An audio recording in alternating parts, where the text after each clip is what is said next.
I think I cut it off. Will you start over? What's the scariest animal in Alaska?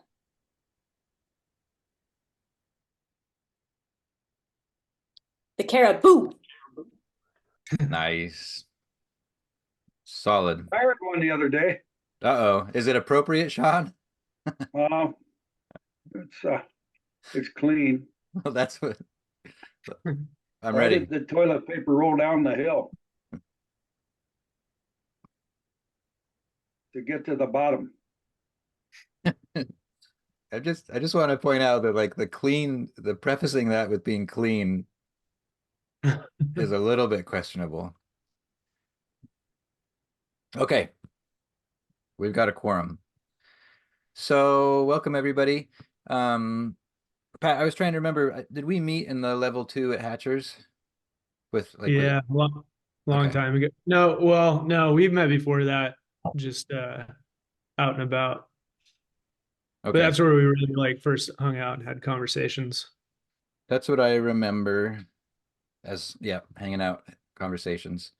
And so Pat's here in Anchorage. We've done a few trips together, and as I mentioned in the note to everybody in the forum, what I really like talking about risk with Pat is that he's able to bring in perspectives from, I mean, he's been doing basically high risk work since, I don't know, were you a teenager when you joined the military?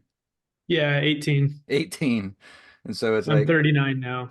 coming in from the Air National Guard perspective and the National Park Service perspective and Alyeska, and now as a nonprofit for the Avalanche School. So he just has so many more perspectives on how it's actually done than what I can offer, what most people can offer. Um, and Tuck, I saw you had one question in, and that's great because I know that Pat will want to talk Avi stuff, sort of in general. And then, as usual, I hope you will take some leadership and direct the conversation to where you want it to go. Um, and Pat knows that's the case for him as well. Like if he's passionate about a sidetrack, like let's just take it. But I'd love for this to be as conversational as possible. And I think maybe we should start, Pat, with if you just give us a little bit of your background so folks kind of know what you're all about. And then and I've got a couple questions to kind of get us rolling. Yeah. Real quick, I'm trying to get the chat on the side of my screen, but I can't quite figure it out. I think this this is kind of an update and I'm not familiar with it. So if I miss a chat, that's why. I'll feed you questions. And Okay. mostly what I'll do when people chat is I give them a hard time and say, you should just ask your question. Um, Okay. but I'll do Good. that work. Okay. Yeah, so my background, I grew up in Phoenix in the suburbs, and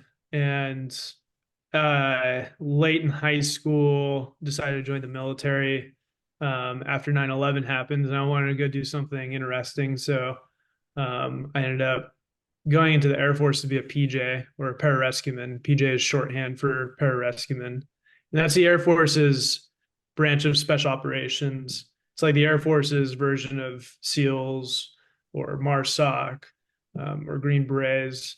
Um, and we focus on combat search and rescue mostly. So, like isolated personnel recovery.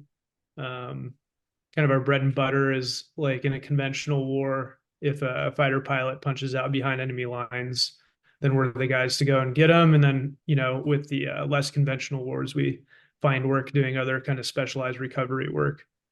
Um, I did that for 6 years active duty. And then after that, transferred over to the reserves for a short stint while I went to school. And then I came up here to Alaska and joined the Alaska PJ team, which is a National Guard team, but it's not your standard National Guard job where it's, you show up 1 weekend a month, 2 weeks a year.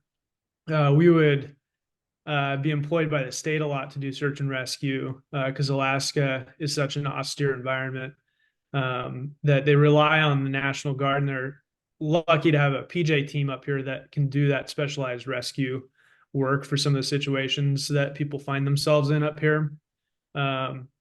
And so I spent the last half of my career. I retired at 18 years early. They let me out a little bit early, but I spent the last about 9 years up here on the team, doing a lot of Alaska rescues, and working a lot, just holding alert, um, and deploying as well at the same time to do my job overseas. While I was doing that work, we kind of, as PJs up here in Alaska, we tend to um, work with a lot of other groups, especially the mountain rescue world. So ended up working with the Denali Climbing Rangers a bit as a PJ up on the mountain. I ended up moonlighting as a ski patroller at Alaska, and eventually, as I was ending my career as a PJ, started spending more time with the climbing rangers on Denali, and they eventually just hired me on for a couple of years. So worked on the mountain for the Park Service, um, and then eventually kind of just got burnt out on rescue, and working for the government and all that kind of stuff, and took a step back. And now I uh, own a rental property and do a lot of construction. And then I work for the Alaska Avalanche School, teaching for them. So that's where I'm currently at. How soon after 9/11 did you enlist? I was 17 when it happened, so I had to wait. Wow. So it was like 2 full school years when I was able to But as enlist, soon as but I you were was out able. immediately. Yeah, yeah. Um, Something that I've enjoyed as a topic is and it actually happened. I was carpooling with Trip Kinney, and he asked me about like, what's your history of risk? Like, when was the first time that you really recognized this thing of risk, or that there were real consequences to our actions or activities or whatever? And even without that prompt, when we had Will in here a couple of weeks ago, Will Gadd, he talked about a story where he was like 3 years old and there's a bear outside the tent and stuff. So I'd be curious, and I know I didn't prep you with any of this stuff, and you can also veto any of my questions. Um, but I'd be curious if you have some of that, like, and it's going to be really different for you going into the military at 18 than it was for me. So that's kind of where I'm curious, like, when did you first like become aware of consequence? Um, well, actually, it's funny because my brain immediately goes back to when I was a little kid, actually. And I remember my dad sitting me down on a stool in the driveway. He had a few of his buddies over and they were drinking beers, shooting hoops. And he gave me a popsicle or something just to like get me to sit down and be quiet. And he set the other stool up beneath the basket and ran and jumped on the stool and tried to dunk, but got rejected by the rim and fell on his back, and ended up herniating a disc really traumatically. And so, yeah, I don't know why you asked that question, but my brain immediately goes back to that. So, I, yeah, I don't know. When we're talking about risk, it's like I think we picked that up at some point early in life, right? Like start developing that discrimination between um, what we're willing to do, that risk versus reward type paradigm. I mean, I'm impressed that it's so young, because when Trip asked me, like, for me, it's a recollection from college, and it was just like kind of being cliffed out, like discovering I was in a little bit of a no-fall zone, like in the middle of a hike. So that's really different. Like, I don't really understand why I didn't see that in my childhood, and it is funny with my folks here. I feel like I don't want to put you on the spot, Joanne or Francis, but it's like, where wasn't I exposed to a bunch of risk with all your crazy parenting? Yes, I'm sure you were. I'm tying you on the back of a snow machine behind your mother while you slept. But it didn't seem, I don't know, it doesn't, You were, stuff went wrong all the time, but it was like equipment. There wasn't, maybe it was just that you all weren't getting injured. we weren't getting injured. I don't know. I mean, Yeah. if Pat watches his dad get injured, like that's not something I could relate to. So me going in the water trying to go over a beaver dam with the boat didn't injure me, but it didn't seem like risk. Maybe I just didn't understand what was going on. Okay, I didn't mean to. I don't want this to be about me.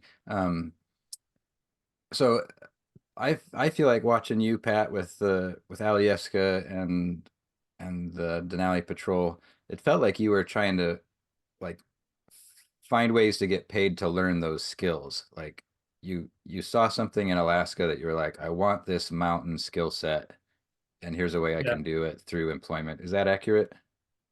Yeah. Yeah. And it's, I think that was a carryover from being a PJ where, and when you'd asked me to do this talk, I, naturally started thinking about like, what the hell am I going to talk about?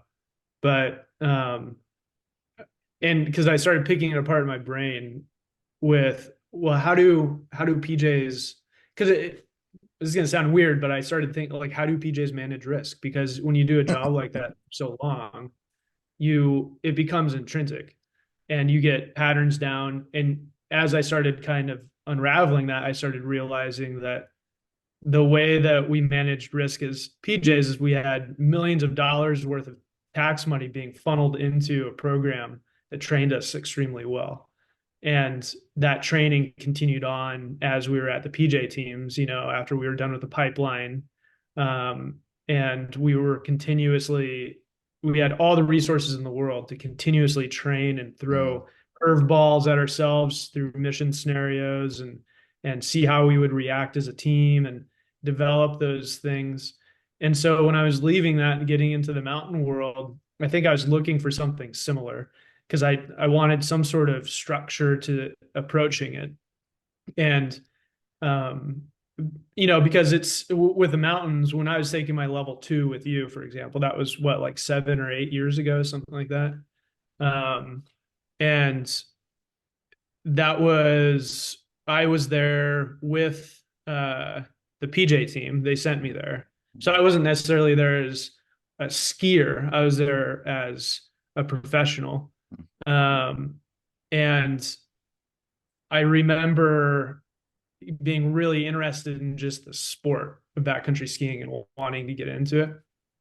And uh, starting to formulate that as I have to learn this skill in order to not only safely, but in my perspective, appropriately approach the mountains. Um, so yeah, I think that mind frame of wanting to invest myself into the skill has been a huge part of how I approach risk in the mountains, and just risk in general. I think it's an approach that was taught to me very early on in the military. And I think we want to hear about some of the like the nuts and bolts as well as you can about like how do the PJs manage risk. But maybe before that, I'm still trying to get a sense for your motivation, your Alaska motivation, your mountain motivation, and that and from talking with you, it seems like part of your, I mean, the reason you're still here, right, is that you get something from this outdoor recreation. Like it's meaningful for you on like mental health or physical health or like can you tell me some of the meaningful part? Like Yeah. you've kind of sculpted your life around these access points. Mhm. Why? Yeah. Yeah. And that's, as you know, that's like my favorite thing to talk about.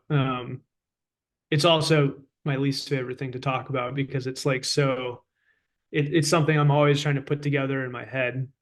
And so I'll just end up rambling at times, but I'll try not to.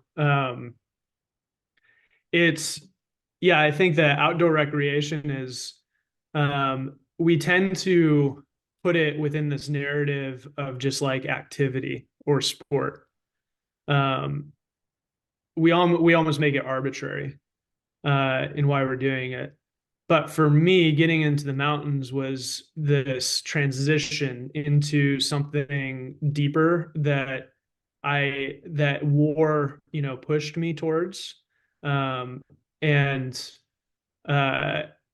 that somehow getting into the mountains was the answer to that. And I could go down the road of like how I see that from a more, you could call it like an ethereal side. But that's a different conversation, I think. Really, it's being in the mountains forces me to be present. Um, and this is what I teach in my avalanche courses for the human factor class, which is for any of you who aren't backcountry skiers, one of the really interesting things about um, avalanche education is that we have this structured class within the certification process. And this happens in both the recreation level 1 and recreation level 2 courses for avalanche education. You have a structured class within it about the human factor put upon avalanche terrain, and how basically the human psychology picks apart its decision making, how it falls into heuristic traps, all of that kind of stuff. And I've never seen anything else in outdoor recreation where they just sit down and talk in depth about this. And the backcountry skiing community has taken it upon itself to do these research studies on this stuff and how people make decisions in avalanche terrain and how they get stuck by their heuristics in their brain, taking shortcuts and making decisions. And it's, to me, when I talk about that human factor component, you can talk about all the research that's been done and all the heuristic traps that people fall into. But at some point, when you're talking about that stuff, I think if you're paying attention, you realize that we put the cart before the horse in understanding why people are there in the first place, right?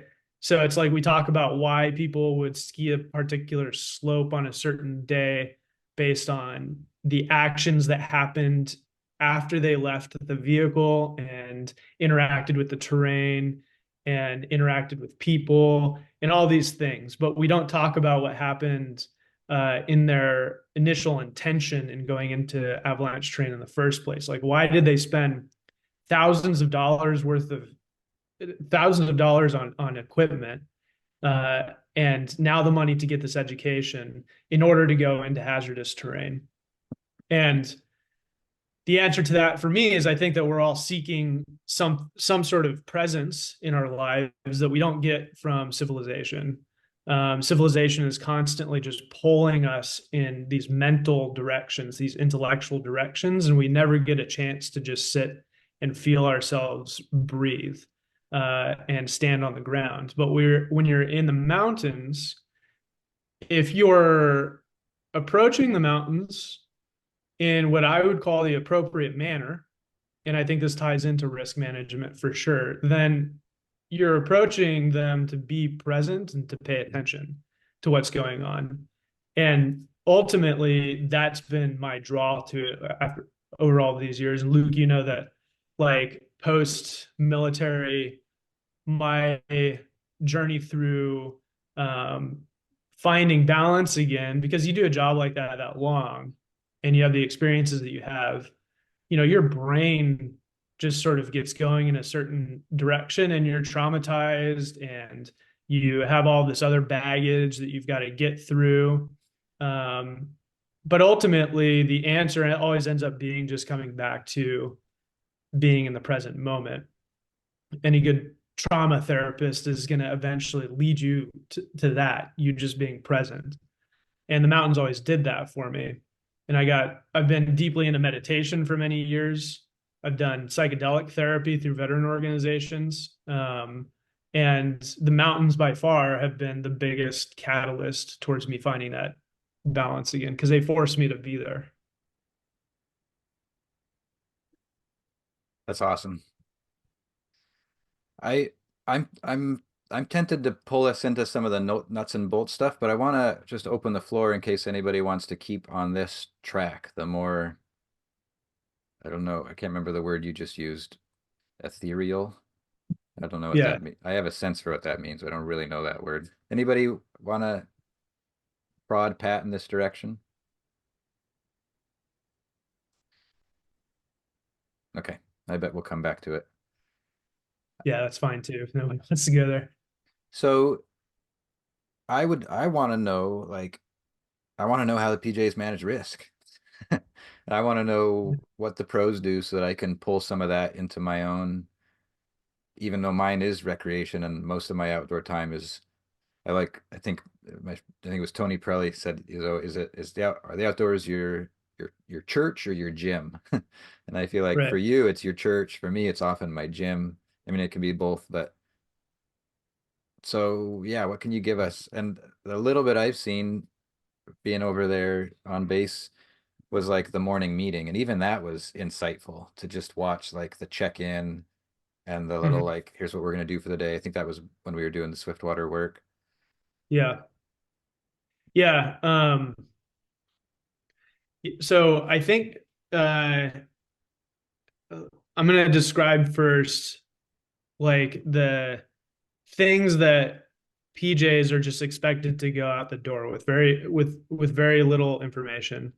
And like a couple missions that would maybe exemplify that is so one from Afghanistan and one from Alaska. One from Afghanistan, Roger Sparks, uh, was a PJ who he wrote a book called Warrior's Creed, but they did a mission in Afghanistan where they were holding this sort of strip alert for this big invasion of a valley that the army was doing, and you couldn't land helicopters anywhere in this valley, and so they needed a rescue asset that was able to get out of a helicopter without landing, so by hoist or by rappelling or whatever, and then we're able to do technical rescue within that terrain if need be. And so these guys were on alert. And long story short, Roger and another PJ get hoisted down into a platoon that's being overrun. And they end up spending a few hours on the ground dealing with the situation. It turns into a really crazy story. But they basically take two guys and go and handle this chaotic situation the best they can, using all the resources that they're able to use. So all these over assets that are circling above to basically amplify their security profile, and then be able to triage medically and be able to triage their efforts as well as far as getting casualties out of there without, again, being able to land a helicopter in that zone. So that's like an example of an Afghanistan mission. An example of an Alaska mission here is one that happened a couple of years ago with a bear mauling out in Western Alaska. It was a hunting party. They shot the grizzly, went into the alders to try and get it. Grizzly came out, mauled the guide. He had puncture wounds in his chest, had an open pneumothorax. So legitimately in severe medical condition, and woke two guys up, Cody and Jeremy, at 2 a.m. on a Sunday morning. Said, hey, this is happening. We can't get a helicopter there quick enough. You guys have to jump in. So basically, 2 hours later, they're jumping out of a C-130 down to this guy to render medical care. And then, 4 hours later, they're back at home taking a quick nap before it's time to go to the kids' soccer game or something. And so using those as an example, it's like, how do you get people to the point where you can just give them that situation that is just sort of unfolding as it happens? They're groggy from waking up, whatever it might be, and they're still able to execute these complex missions. And it's because of what I was talking about before, where you have all this front-loaded training that has been funded very well. You've got a whole structure. You've got the whole military structure around this training. It's like the best way you could possibly bring somebody up to make them just sort of this machine that can react and then take on new information as the scenarios unfolding in front of them, and then calibrate their actions to that.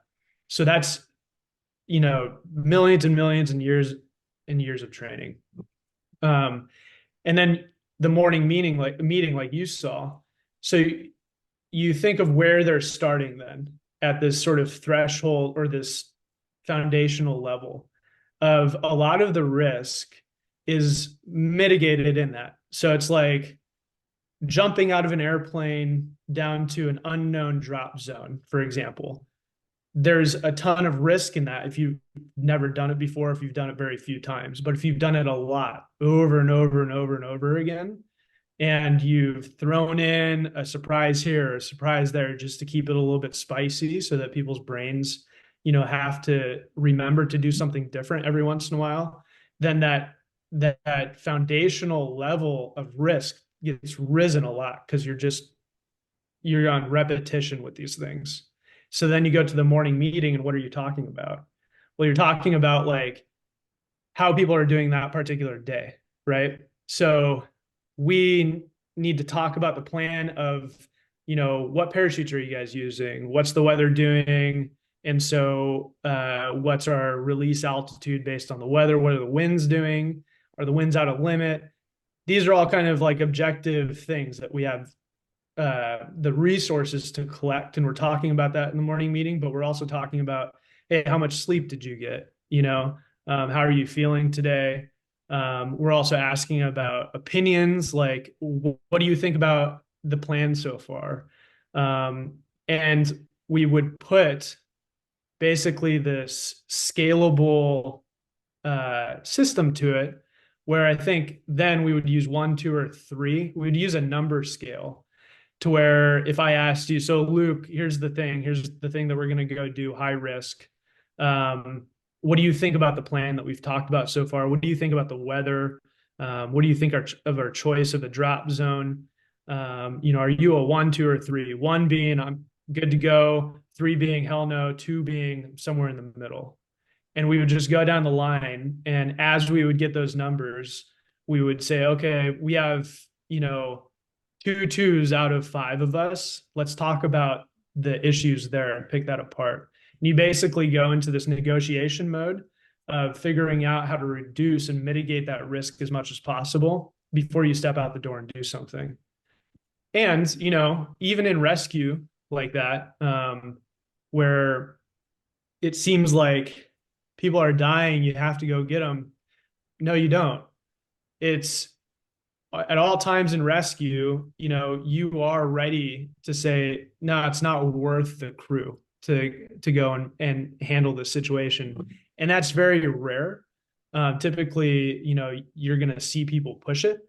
But, and I think you wanted to get into this where it segues into, in the military, you have this command structure where the lower kind of operational boots on the ground folks are able to push the risk because they know that this command structure above them is kind of this cushion that they can push up against. And that command structure, if they're pushing too hard to do a risky mission, the command structure will say no. And that's kind of what a lot of people are relying on, is this risk mitigation that basically funnels uphill rather than down. And then eventually, somebody saying no if the operators are pushing it too hard. And that's something that you don't have in just recreational risk, right? You just have yourself. And that's also, as a climbing ranger in Denali, how it panned out was you didn't have necessarily that large command structure because the Park Service is nothing like the military as far as that goes. You just kind of have yourself, and you've got to make those decisions on the mountain with your crew of volunteers. And you have to be very cautious about what you do because these people are here to help, and they're not paid staff. And you can't just take them into horribly risky situations to rescue people that you don't know. And so that ends up being kind of more of a psychological shift doing that job. But I hope that answered that question as far as just how the PJs do it, nuts and bolts. I'm stuck a little bit on the chain of command thing because I don't it seems challenging to have both a chain of command and a group dynamic where everybody is comfortable expressing their opinions and saying like, "Hey, man, I'm a two." Like, how can you address that a little bit? Like, what? How did your group foster that environment where it was okay to speak up and say like, "Actually, I'm exhausted," or "Actually, I think this is a bad idea." Yeah, I think that the specifically the PJ world and the Air Force Rescue world, because within the Air Force Rescue world, you also have the helicopter crews and the C-130 crews. There was always, it's not like an infantry platoon, right? Where you've got the younger guys just basically are there to do what they're told to do. The PJ world, we would train our guys from early on to have uh, an air of what's the word I'm looking for? Autonomy, an air of Mm. autonomy. It's because we'd many times operate in teams of two, uh, and the biggest teams we'd operate in are like teams of six, and so we wanted our guys to have an opinion, but still be able to do what they needed to do when they needed to do it. And that's a really kind of, that takes a lot of selection and training. And that's kind of what I'm talking about as far as when you have all of the resources behind you in like that special operations community, you can spend a lot of time cultivating that. On the other end of that, the air crews and the Air Force have that kind of built into their cultures as well, where it's like the pilots are in charge of the aircraft, but they can't see the cargo bay of the C-130. They can't see what the gunners can see out the side of a helicopter. And so they have to rely on their crew for that communication in order to know how to make the decisions that they need to make. And so for the air crews, it's already built into that culture for everybody to be talking about that. Nice. Yeah, that's helpful. Yeah, that's helpful, but then it feels like anomalous. It feels a little bit hard to apply that to my weekend outing or something, which is fine. It's not your fault. Yeah, and that's what I thought about, when I was thinking about what I was going to talk about was how does this apply, And it still does. It's just there for perspective, I guess. It's like that foundational threshold that I was talking about earlier. It's like, are you going to wake up in the middle of the night and then go throw yourself out the back of the C-130? In somewhere remote Alaska, probably not, but you are going to take some risks on a river or on a avalanche slope, and the approach is still the same. It's just that there's less, iron and silk behind it, right? It's like uh, you're dealing with something more manageable where you're able to, but you're still able to take the fundamental approach of you step into these activities, you step into this terrain from this progressive mindset. You don't just sort of throw yourself at it. You embrace the process of getting to the point where your skills are sharp enough, your experience is well-rounded enough to where you're able to feel like you have put in the due diligence to access a certain piece of terrain, right? And doing it, or a certain piece of, a certain river, or a certain frozen lake or whatever it might be. I'm gonna want to come back to that training, that skill building, because I'm really interested in that. But Guy, why don't you take over?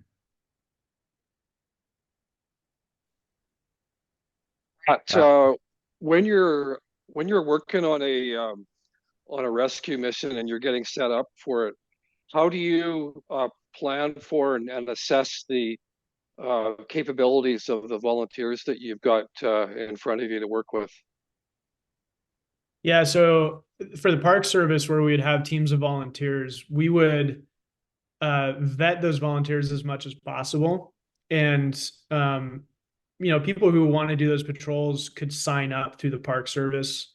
And then we would have a ranger assigned to vetting those people who signed up. But most of us would take people on our patrols who we already knew or who came recommended, people who we had already spent some time in the mountains with. And typically, if I was going to go on a patrol with somebody, and these are like 3.5 week patrols, you climb the whole mountain. So it's fairly serious mountaineering for a while. And so I would try my best to vet people. If they were up here in Alaska, I would go skiing with them. I'd go climbing with them. I'd ask them, some pointed questions about certain things that I had in my mind that would reveal how experienced they were with certain situations, stuff like that, basically. So yeah, we would fill those volunteer spots with people who we just already knew were going to be all right in the mountains, and people who were going to communicate with well. That's a big thing in the mountains, right? Is if you can't communicate well with people, then you're not going to be very effective at making decisions with them in the mountains either. That's great. Thanks very much. Yeah. Yeah, Carl, go for it. Yeah, I have a couple questions, if I may. One, springboarding off what you talked about earlier about those kind of heuristics and the heuristic traps in our head with making decisions. Like, to me, that seems like probably, certainly in my experience, the root cause of most of the decisions that I sort of look back at and went, yeah, that was wrong. Like, I knew at the time it was wrong, but there was these little sort of factors that made it an easy decision to make, rather than maybe the best one. So I was wondering if one, you could talk a little about how you try to mitigate those things, like in real time in the field. And then the other question that I have is how much in the work that you've done with technology changes, I would imagine it's made a big difference in the communication chain when there's an event in the field and somebody is injured or whatever and needs help. Now with inReaches and sat phones and those kind of things, is the protocol typically from the rescuer's perspective, do they prefer dealing directly with the person in the field who's got somebody injured, or do they, because a more traditional route would have been a field message goes to somebody at home base, you leave your contact information with somebody at home and then they reach out to the rescuers. Like, what sort of change has that brought, and what do you prefer that, or do you prefer through a sort of a neutral person, or what?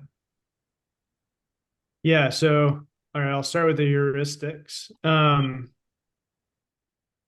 So in the Avalanche courses, we use broadly, we use this guy Ian McCammon's study on heuristics he did back in 2004, and he came up with 6 different heuristics heuristic traps that people tend to fall into, and it's the acronym FACETS, FACETS, and it's familiarity, acceptance, commitment, expert halo, tracks, as in ski tracks, and social facilitation. And he found that people, even expert skiers, people who've been in the backcountry for a long time, people who are well educated in the avalanche world, fell into those same heuristic traps, and many times more so than beginners did in the mountains. And those traps are just sort of like familiarity, for example, is like you're familiar with a particular slope, you've skied it a whole bunch of times, you've never seen it avalanche, therefore you jump to the conclusion. And really, heuristics is jumping to conclusions, right?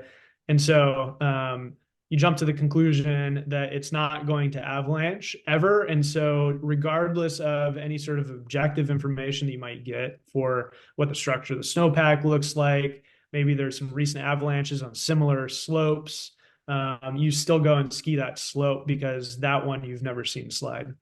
Acceptance is you're out with a new group and you want to be accepted by these people, so you just follow their lead. Commitment is you're being really committed to a particular ski line, and so you ignore objective information to go and grab that committed thing that you've decided you're going to do. Expert halo is like I'm out skiing. I was your instructor last year in the Avalanche course. And so you just follow my lead, but you don't really know if I'm facilitating my decisions well, but you're still following me. It's really close to acceptance.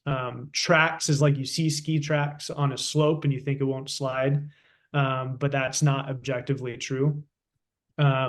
And it can also be a scarcity thing where you don't see ski tracks on a particular slope, so you go and get it. And then social facilitation is like you wanting to, it's the Instagram thing, right? It's you wanting to get a sweet Instagram shot. And so you go and ski something that maybe you shouldn't have that day, just for the gram. And those at the end of that study that McCammon did, he says more education about people's psychology in the backcountry will not necessarily change the decisions that they make. It's not a problem of people knowing about heuristic traps and what those are. It's a problem of people understanding how to apply their knowledge of those heuristic traps to the situation. And so with some, I guess, like tricks I've come up with on how to apply my knowledge about those.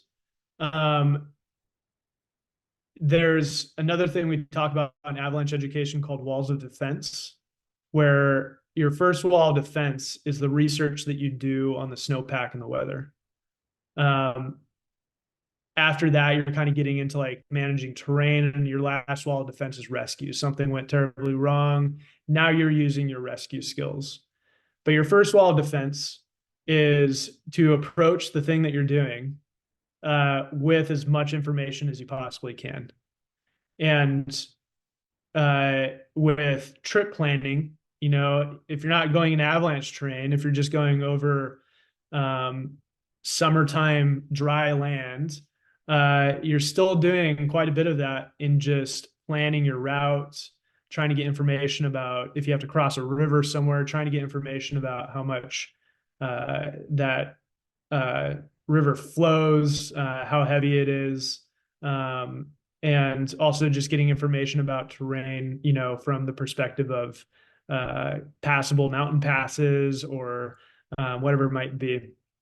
And so beyond that, it's just you do your research, then you get into the situation, and then you're managing the situation as it unfolds in front of you, and you're trying to stay as objective as possible based on the information that you've brought into the field with you.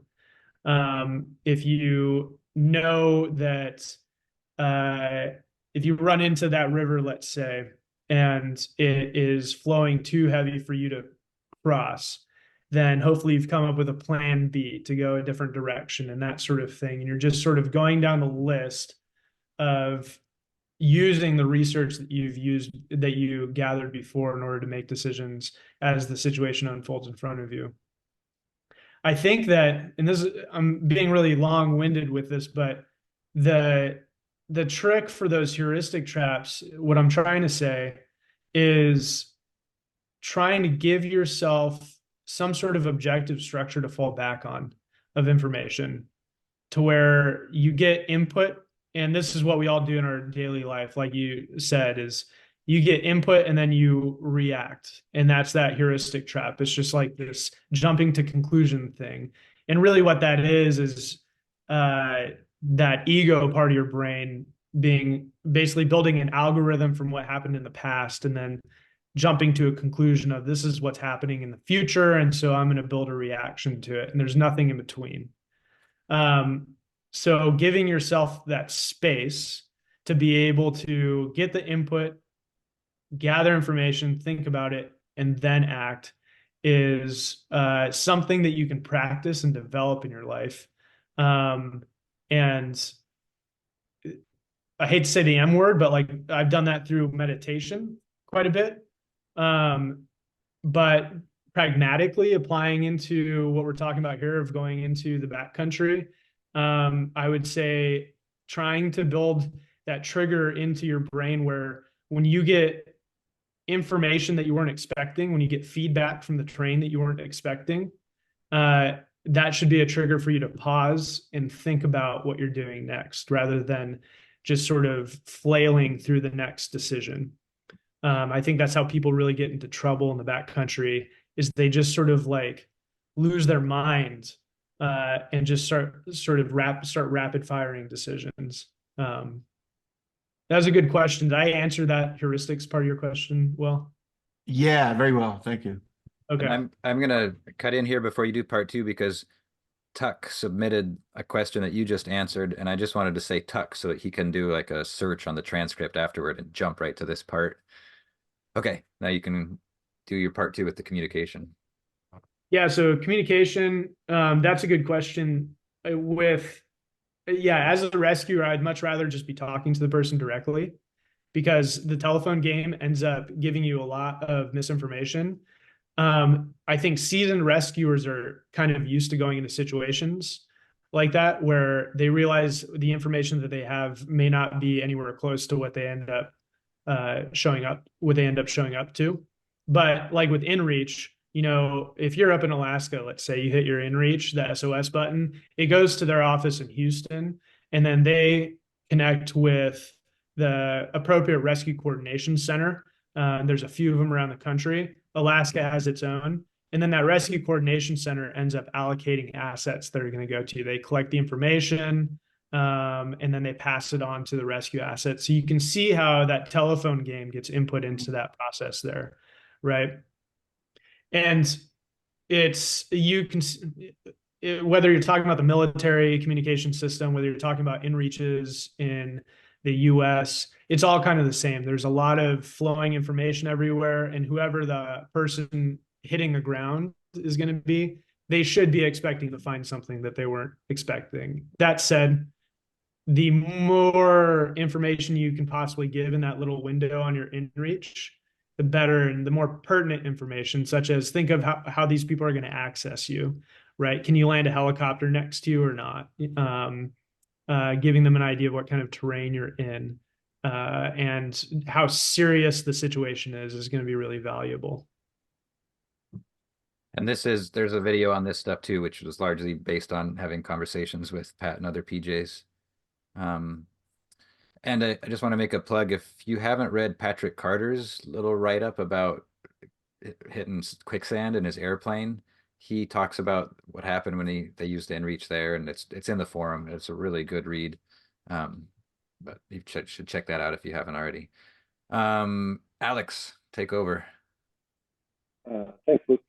Pat, I've got one quick comment and then two quick questions, and you kind of answered the one just now a little bit. So the comment was going to be, Luke, you mentioned like the chain of command thing and understanding that. Like from my experience, like more conventional side is mission command, you know the intent, you know the commander's intent, and so you have the flexibility to meet it. And a big thing that you mentioned last week, Luke, that really stuck with me was you not being shut down to feedback from like students. If they see you doing something that might be unsafe, or they're like, why are you doing that? And like that really stuck with me with like friends that I go out with, is like how I respond to maybe them like giving me feedback or criticism or stuff like that. So I just wanted to add that little comment, Luke, there. Had the two quick questions were, one, I was, like in the military, we have a 9-line medevac, and that tells us specific information to the rescuers. I was going to ask, and you kind of answered it a little bit, like, if I'm hitting that InReach button, like with my 9-line medevac, what are things that you would love to see as a rescuer more in a civilian application? And the second question was going to be, you kind of touched with it as well on meditation. Maybe it's the answer, but I don't want to answer for you. But when you mentioned the mountains are your place of healing, and going into the mountains to be present, to be present, how do you work towards that mindfulness, that when you go out you can be present in your outdoor experience, if you have anything on that? Yeah.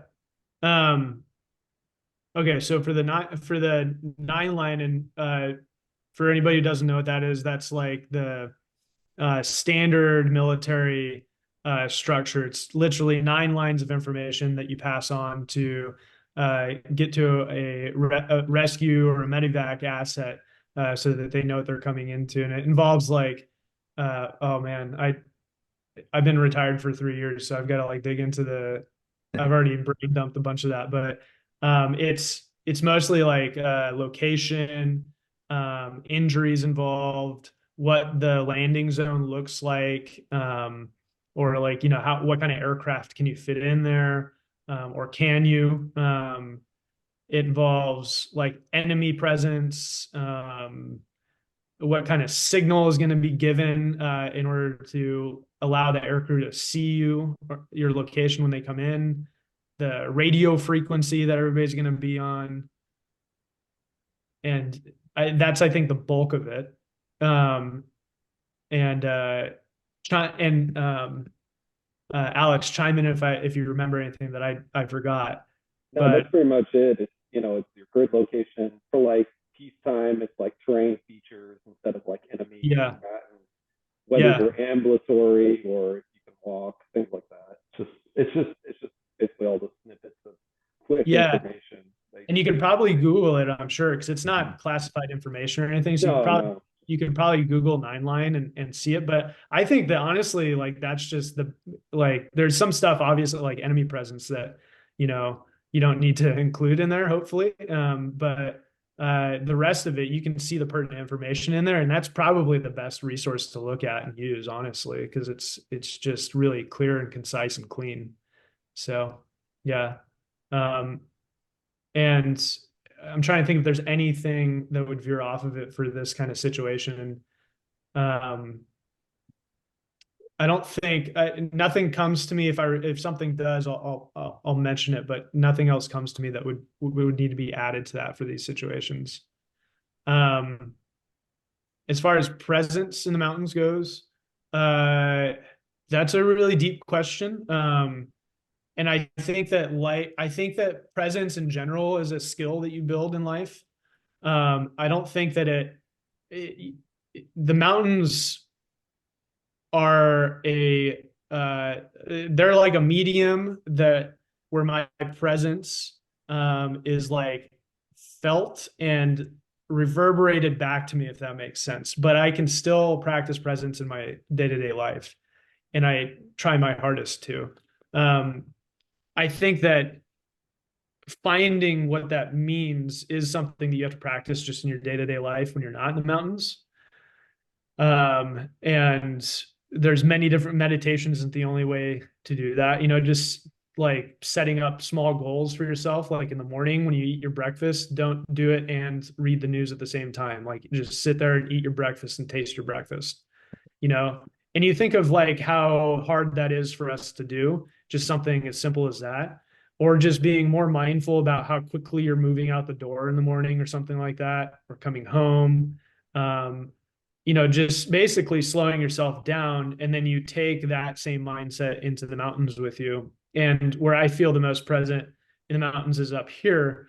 And a big part of that is the amount of danger that's just inherent in the landscape here. In the winter, it's big mountains. They're very dangerous because of the avalanche terrain that they have. And in the summer, it's bears.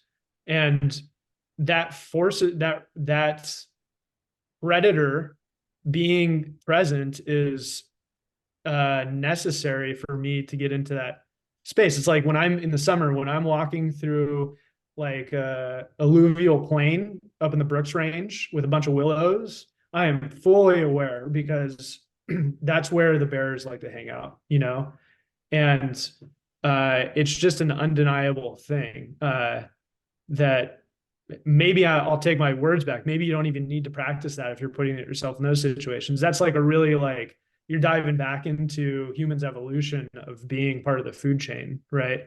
And it. So I think that that's a big aspect of it.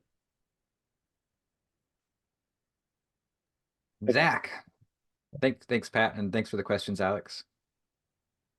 Hey, yeah, my question, it's kind of half thought, half question is, feel like when I'm in groups with people that I'm either just that they're peers or people I have just adventured with a couple of times, I think it's a lot easier for me to kind of just take a consensus based off of like whether or not we're going to go for the objective.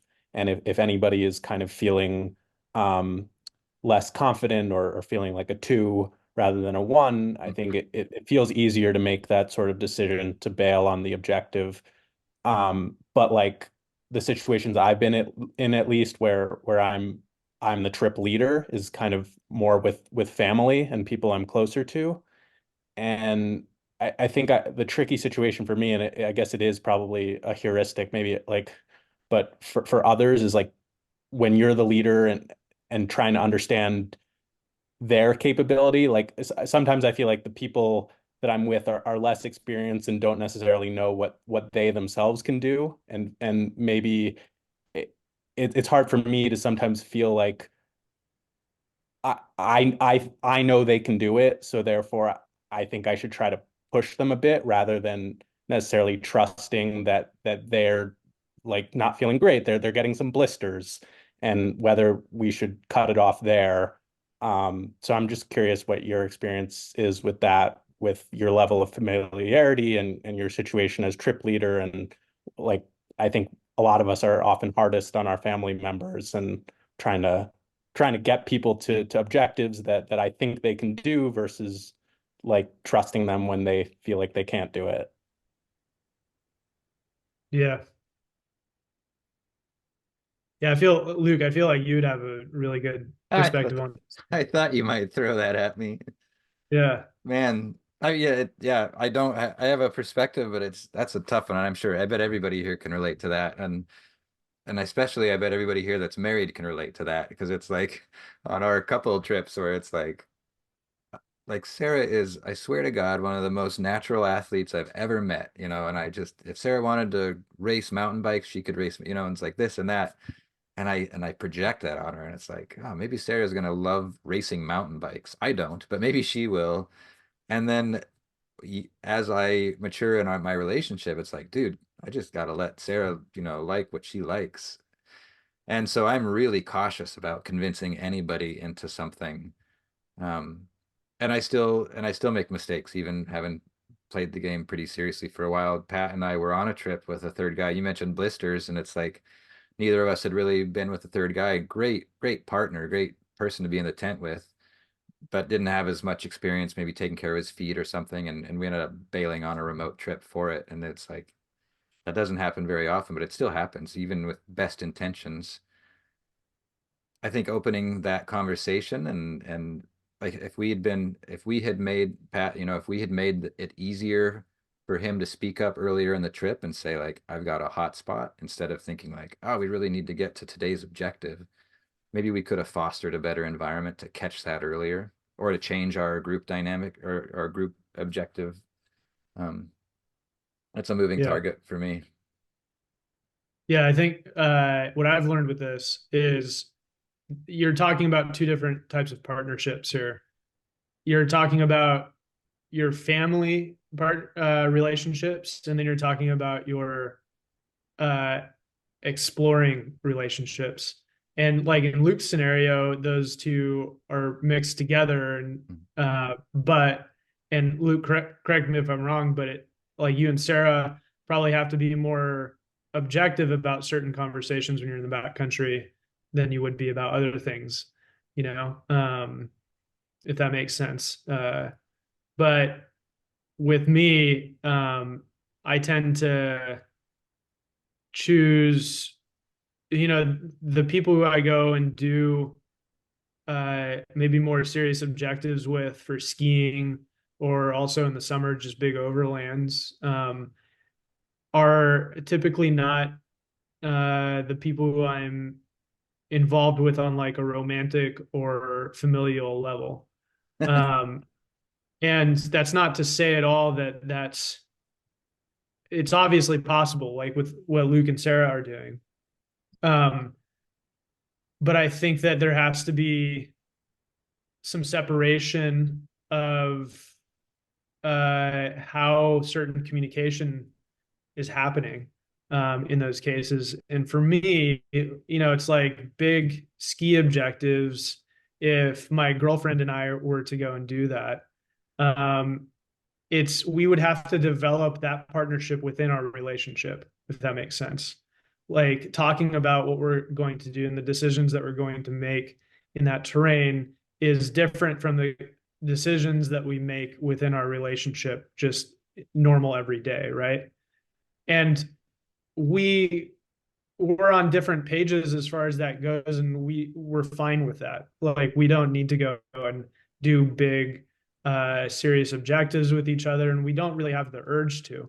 And so when we go out into the backcountry with each other, we just choose our day appropriately for what is going to leave our relationship in you know, in a healthy state after the day is over, just to make sure that everybody's having fun.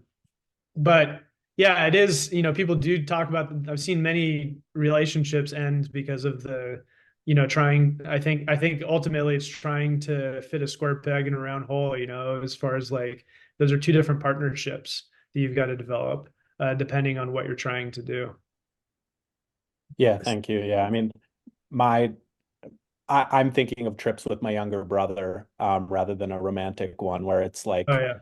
you like I am trying to assess his capability because I'm not necessarily sure he even knows it, and I want him to get to something that I think I chose the objective as something that's possible, but just trying to gauge what somebody else's fatigue is like, what their fatigue today is, how it's going to affect their fatigue tomorrow. It's just things I think about, but not hard to answer. And probably the answer is just like level down your expectations and do chiller stuff. I think you might. Yeah. Oh, Yeah. go for it, Pat. Yeah, I was just gonna, yeah, I think that is it. I think you got to take, you have to take that progress mindset into consideration there. It's like if it's just you, then you can push yourself at the speed that you want to push yourself at, right? You put another person in, whether you're familiar with them or not, then that dynamic completely changes, where the pace that you're progressing through something in has to match basically the lowest common denominator there, whatever that variable is. And it's got to progress from there. Otherwise, people are just having a shitty time anyways. And you're kind of probably getting into dangerous situations if you're getting too far back. I was just gonna add, Zach, if you haven't seen one of the videos in the human factor section about comfort zone space, and it's like that's a good way that's what I'm trying to do to track when I'm in a group, is just watch people and see, like, are they in the comfort zone? Are they in the stretch zone? Are they in that approaching that red zone? And can we swing into the stretch zone and then come right back to comfort? Can we swing? So with a younger brother, that's what I'd be shooting for, because we love to learn. We love to get better. Like, he'll be psyched so long as you're not spending too much time there or too close to red. So that graphic has stuck with me teaching. Thanks. I want to honor our time. It's a little bit after 7. I also want to make space. It's been all male voices. I don't know if any of the not guys would like to say anything. I'm tempted to put my mom on the spot because she's the easiest one for me to put on the spot. No pressure, a little bit of pressure. Indigo. I have a quick question that I think would be a good ending question. And that's coming from, I've worked for the Forest Service and the Park Service and gone through all of these institutional trainings where we talk about risk and some of the tools that we use. And I've seen the ways that some of those work really well and the ways that some of those become so rote that you don't even really use them anymore. And so I'm wondering, with all the training you've had and your background, what tools you use when you're out with friends that you like. Do you find yourself doing a morning meeting every day on a hiking trip? Are there things that you have taken from those institutions and applied in your recreational life? Yeah, that's a good question, because you're right. That is something to add into that whole like PJ side of things. Of you have that big Air Force risk management process, and we would take that and basically like tear it apart, edit it, and try to for that very reason. It's like, how do we keep this thing fresh enough to where we're actually going to engage it? and we would find ways. And well, I'll say that we would find ways, and then a lot of times it was just it took the leadership to just sort of push it on us. But the nice thing about going into the mountains is that nature isn't institutionalized.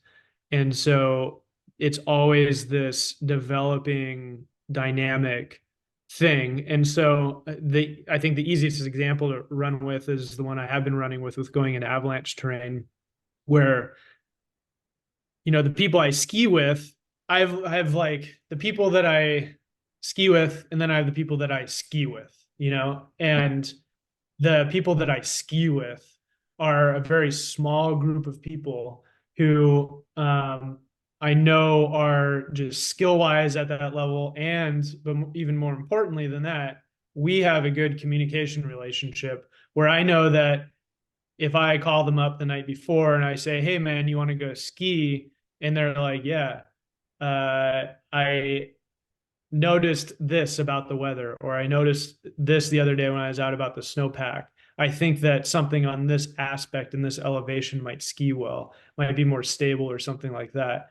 And so that risk management for going into the mountains feels to me like it's more fluid, more dynamic, and more just interactive, because it gets kind of merged into that conversation anyways if you're choosing your partners wisely, where you're all like, and what I've started to tell my students in avalanche classes is I've started to apologize to them because they are showing up thinking that they're getting into backcountry skiing, but really what they're getting into is reading weather data and digging snow pits to assess snow structure stability and stability, you know, and because that's what you end up doing 90% of the time. 10% of it is you skiing. That's all part of that risk management process. And to me, that feels, I think if you just embrace that process, you're already getting pretty far down that road of understanding the risk that you're getting into, right? Or as much as you can understand it, because really we're on this spectrum of uncertainty, and it's kind of like trying to reach the speed of light. You can never reach it, you can only approach it. It's the same thing with uncertainty in the mountains. You can never fully close your uncertainty. You're always going to have some uncertainty there. So the process of trying to mitigate risk is trying to mitigate your uncertainty as much as possible by collecting that information, and then just owning the uncertainty that you have. And then if we're talking about skiing, choosing your terrain appropriately. If you have too much uncertainty, you're dialing it back on the terrain. And that's a very individualized thing. And that's why the people that I end up skiing with, like really skiing with, is a very small group of people where we're already ticking on the same schedule as far as looking at stuff and thinking. And we've over years and years found each other. This didn't just happen.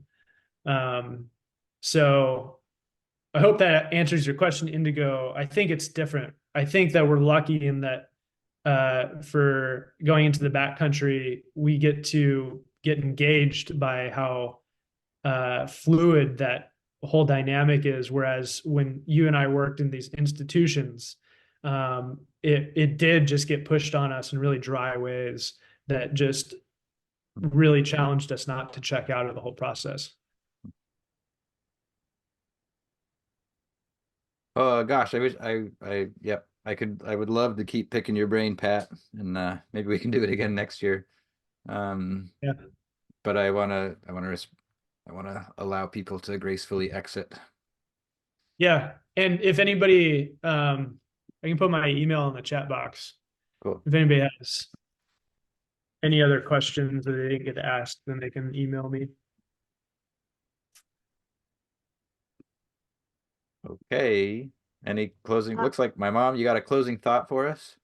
Yeah, just a closing thought. And that's for you, Pat, commending you and thanking you for serving your country and offering yourself and putting yourself at such great risk. And on top of that, finding a balance in your life after that with your meditation and things like that. I mean, I think you're It just, as a role model and as a gift to us all. And the thing that I'm struck with after all of this is what all of this conversation is how much we need risk. You still need risk, despite what happened to you, Pat, despite what happened to everyone that is here. We want risk, right?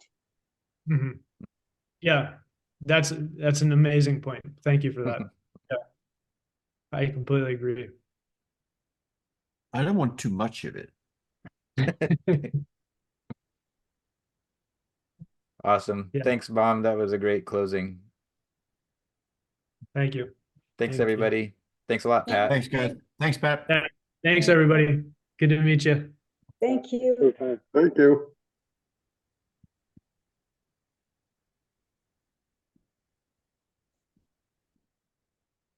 Pat, I'll give you a call here in a second. Okay.